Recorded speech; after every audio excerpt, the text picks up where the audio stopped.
Masih bersama saya, Syematika dalam Kompas Aceh.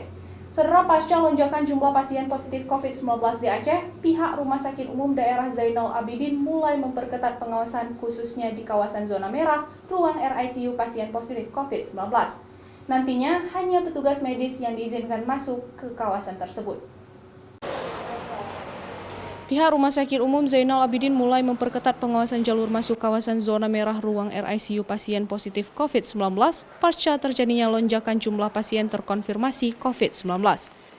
Saat ini kapasitas ruang rawat isolasi pasien COVID-19 penuh sehingga pihak rumah sakit mulai memperketat penjagaan di luar ruangan.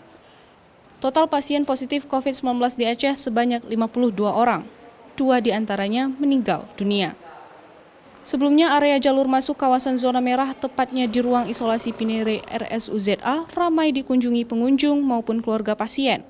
Padahal kawasan zona merah tersebut tidak bisa diakses oleh masyarakat umum demi mencegah penyebaran COVID-19.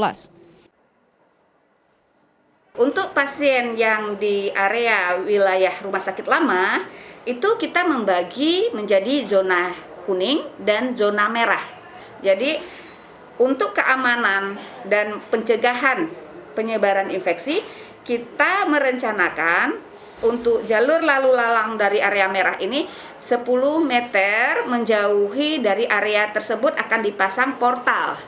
Rencananya, pihak rumah sakit akan memasang portal di depan ruang RICU sehingga hanya petugas medis yang bertugas bisa bebas akses kawasan zona merah tersebut.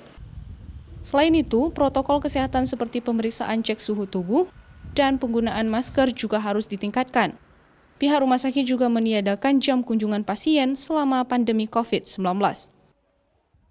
Nova Misdayanti, Kompas TV, Banda Aceh.